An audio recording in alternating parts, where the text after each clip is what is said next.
விரிவான வழிகாட்டு நெறிமுறைகளை வெளியிட்டுள்ளது தமிழ்நாடு. முதலமைச்சர் ஸ்டாலின் உத்தரவை அடுத்த அகஸ்தியர் அருவிக்கு செல்ல கட்டணம் ரூ. 20 குறைக்கப்பட்டுள்ளதாக அமைச்சர் பொன்முடி தெரிவித்துள்ளார் சொல்லியிருக்காங்க.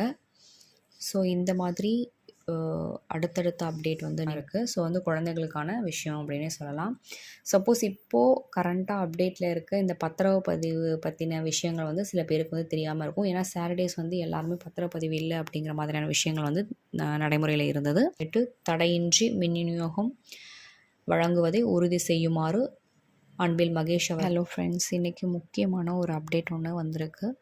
ஒரு அப்டேட்னு சொல்ல முடியாது. ஸோ மொத்தமாக 13 அப்டேட்ஸ் நம்மளுக்கு கிடச்சிருக்கு. ஸோ தமிழக அரசு வெளியிட்ட அந்த 13 முக்கியமான அறிவிப்புகள் என்ன அப்படின்னு தெரிஞ்சுக்கிறதுக்கு முன்னாடி நம்ம சேனலுக்கு இப்போ தான் நீங்கள் ஃபஸ்ட் டைம் வந்திருக்கீங்க அப்படின்னா கண்டிப்பாக சப்ஸ்கிரைப் பண்ணிவிட்டு ஆளுங்கிற பெல் ஐக்கானை டச் பண்ணிக்கோங்க. இதனால் நம்ம சேனலில் போடுற எல்லா வீடியோஸும் நீங்கள் பார்த்துக்கலாம். ஸோ அரசு சம்மந்தமான முக்கிய அறிவிப்புகள் வரும்பொழுது உங்களுக்கு நோட்டிஃபிகேஷன் வர்றதுக்காக நீங்கள் சப்ஸ்கிரைப் பண்ணிக்கோங்க.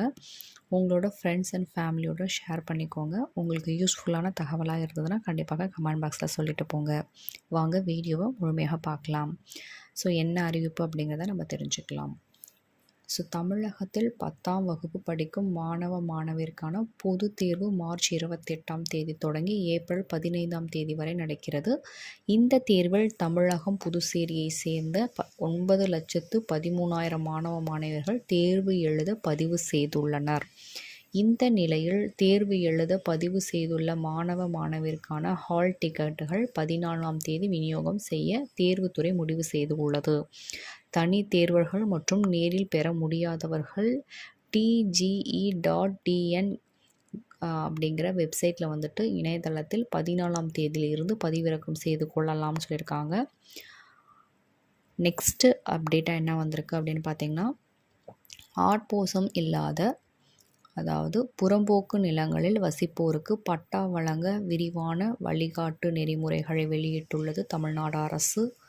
நீர்நிலை மற்றும் மேய்ச்சல் நிலங்களில் இந்த பட்டா அறிவிப்பு சொல்லியிருக்காங்கன்னு சொல்லியிருக்காங்க.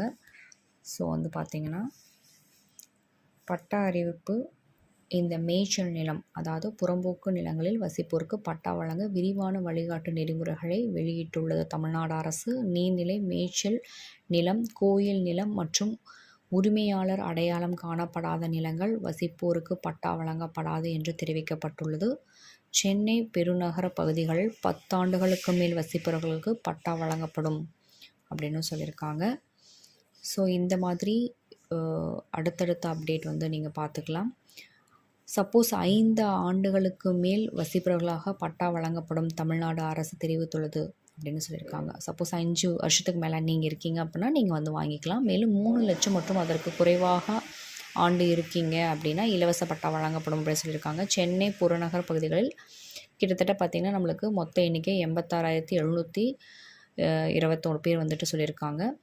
இந்த மாதிரி ஆணைகள் இப்போ தான் நியூஸாக அப்டேட் பண்ணியிருக்காங்க. அடுத்தது தேர்ட் ஒன் பார்த்திங்கன்னா, மாணவர்களை கட்டாயப்படுத்தி மும்மொழி கொள்கைக்கு ஆதரவாக கையொப்பம் பெற்றால் நடவடிக்கை எடுக்கப்படும் என்று அமைச்சர் அன்பில் மகேஷ் எச்சரிக்கை விடுத்துள்ளார்.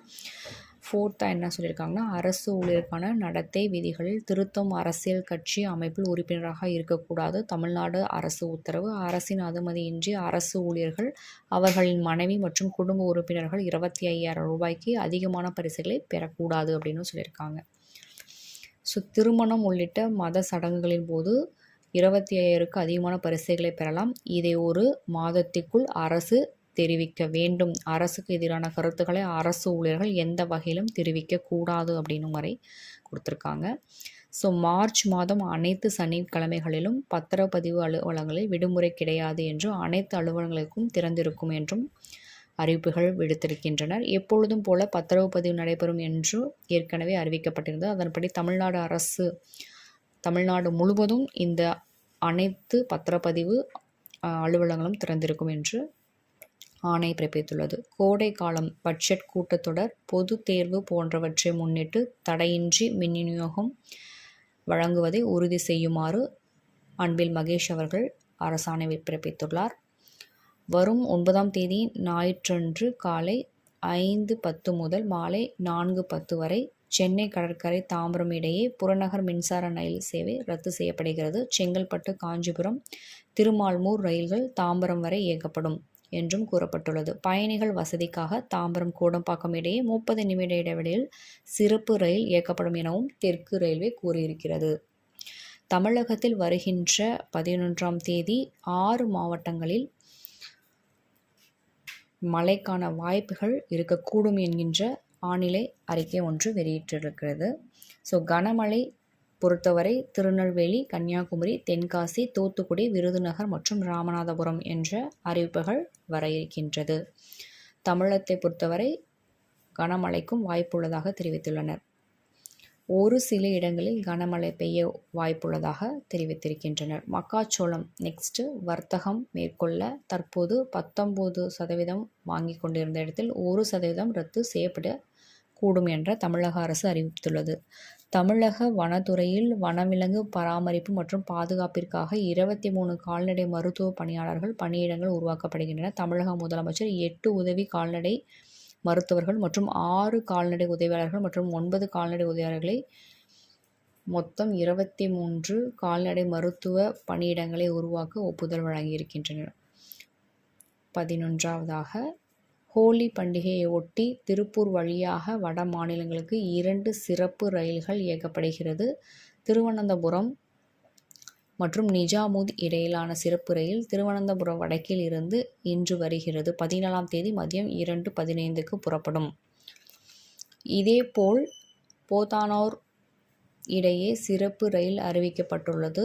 8 மற்றும் 15 தேதிகளில் இரவு 11:15க்கு புறப்படும். திருப்பூருக்கு அதிகாலை 12:28 முதல் 12:30 மணி வரையில் முடியும் அப்படின்னு சொல்லியிருக்காங்க. ஸோ 12வது லோஸாக முதலமைச்சர் ஸ்டாலின் உத்தரவை அடுத்த அகஸ்தியர் அருவிக்கு செல்ல கட்டணம் ரூ. 20 குறைக்கப்பட்டுள்ளதாக அமைச்சர் பொன்முடி தெரிவித்துள்ளார். ஏற்கனவே 30 40 உயர்த்தப்பட்ட நிலையில் கட்டணத்தை குறைக்க முதல்வர் உத்தரவிட்டுள்ளார். தமிழ்நாடு சட்டப்பேரவையில் நிறைவேற்றப்பட்ட 2 சட்ட மசோதாக்களுக்கு ஆளுநர் RN ரவி ஒப்புதல் அளித்துள்ளார். ஊரக உள்ளாட்சிகளுக்கு தனி அதிகாரிகள் நியமனம் கனிமங்கள் கொண்டுள்ள நிலத்துக்கு வரி இந்த 2 சட்ட மசோதாவுக்கு ஒப்புதல் அளிக்கப்பட்டது. ஸோ இந்த மாதிரி 13 வெரைட்டியான நியூஸ் கொடுத்துருக்காங்க. ஸோ இதெல்லாம் எந்த விஷயங்கள்லாம் அமலுக்கு வரும், உடனே எந்த விஷயங்கள் நடக்கும் அப்படிங்கிற விஷயங்கள் எல்லாமே அடுத்தடுத்த அப்டேட்டில் நீங்கள் தெரிஞ்சுக்கலாம். ஸோ இந்த மாதிரியான விஷயங்கள் தெரிஞ்சுக்கணும் அப்படின்னா கண்டிப்பாக நம்ம சேனலை ஃபாலோ பண்ணிக்கோங்க. ஸ்கிப் பண்ணாதவங்க ஸ்கிப் பண்ணிக்கோங்க. ஸ்கிப் பண்ணி பார்த்தீங்க அப்படின்னா அடுத்தடுத்த அப்டேட்ஸ் உங்களுக்கு தெரிஞ்சிருக்காது. ஸோ ஸ்கிப் பண்ணாமல் பார்த்துருக்கீங்க அப்படின்னா உங்களுக்கான அடுத்த அப்டேட்ஸ் என்ன அப்படிங்கிறத நீங்கள் தெரிஞ்சுக்கலாம். ஸோ 13 வகையான விஷயங்கள் இங்கே கொடுத்துருக்காங்க. ஓகேங்களா. ஸோ இதில் பார்த்திங்கன்னா முக்கியமாக இப்போ அப்டேட் பண்ணணும் அப்படிங்கிறது பார்த்திங்கன்னா இந்த மாணவருக்கான ஒரு அறிவிப்பு. அதை நம்ம உடனே அப்டேட் பண்ணுற விஷயமா இருக்குது. ஸோ குழந்தைகளுக்கான விஷயம் அப்படின்னே சொல்லலாம். சப்போஸ் இப்போது கரண்ட்டாக அப்டேட்டில் இருக்க இந்த பத்திரப்பதிவு பற்றின விஷயங்கள் சில பேருக்கு தெரியாமல் இருக்கும். ஏன்னா சாட்டர்டேஸ் எல்லாருமே பத்திரப்பதிவு இல்லை அப்படிங்கிற மாதிரியான விஷயங்கள் நடைமுறையில் இருந்தது. இப்போ பார்த்திங்கன்னா சாட்டர்டேஸும் ஒர்க்கிங் அப்படிங்கிற மாதிரி சொல்லியிருக்காங்க. ஸோ அந்த டேலையும் நம்ம பத்திரப்பதிவு செஞ்சுக்கலாம். ஏன்னா மண்டே டு ஃப்ரைடே எப்போவுமே பார்த்திங்கன்னா க்ரௌடியாக இருக்கிறனால சாட்டர்டேஸ் பார்த்திங்கன்னா மேக்ஸிமம் உங்களுக்கு ஃப்ரீயாகவே இருக்கும். அதே மாதிரி கோடைக்கால பட்ஜெட் தொடர்லாம் பார்த்திங்கன்னா இந்த பொது தேர்வு போன்றவற்றை முன்னிட்டு அடுத்தடுத்த அப்டேட்ஸில் அடுத்த மந்த் வச்சுக்கலாங்கிற மாதிரியான விஷயங்கள் சொல்லியிருந்தாங்க. ஸோ இதுவுமே பார்த்திங்கன்னா ரொம்ப முக்கியமான ஒரு விஷயமாகவே இருக்குது.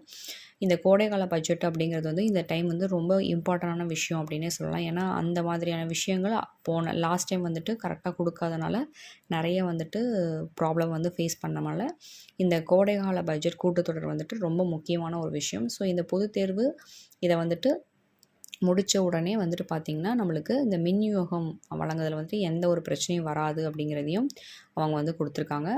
ஸோ இதனால் கண்டிப்பாக எக்ஸாம் டைமில் பவர் கட்டோ இல்லை கரண்ட்டு போகிறது இல்லை இந்த மாதிரி எந்த விஷயமே இருக்காது அப்படிங்கிறதையும் அவங்க தெரிவிச்சிருக்காங்க. ஸோ தமிழ்நாடு மின் தொடரமைப்பு கரெக்டாக இதை வழிமொழிவாங்க அப்படின்னு சொல்லியிருக்காங்க. அதாவது கிட்டத்தட்ட பார்த்திங்கன்னா நம்மளுக்கு நிறைய விஷயங்கள் இதில் சொல்லியிருக்காங்க. இப்போ வந்து இந்த கோடை காலத்தில் வந்துட்டு மழைக்குமே சற்று வாய்ப்பு இருப்பதாக தான் வானிலை மையம் நம்மளுக்கு வந்து கூறியிருக்காங்க. ஸோ அதுவுமே என்ன அப்டேட் அப்படிங்கிறதையும் நம்ம தெரிஞ்சுக்கலாம். ஸோ இது வந்து எவ்வளோக்கு எவ்வளோ வந்துட்டு அப்பியரன்ஸ் ஆகுது அப்படிங்கிறதையும் நம்ம வந்துட்டு அப்டேட் பண்ணி தெரிஞ்சுக்கலாம். ஸோ இந்த மாதிரியான விஷயங்கள் நீங்கள் தெரிஞ்சுக்கணும் அப்படின்னா கண்டிப்பாக ஃபாலோ பண்ணி பாருங்கள். ஸ்கிப் பண்ணாமல் பார்த்ததுக்கு நன்றி. தேங்க்ஸ் ஃபார் வாட்சிங்.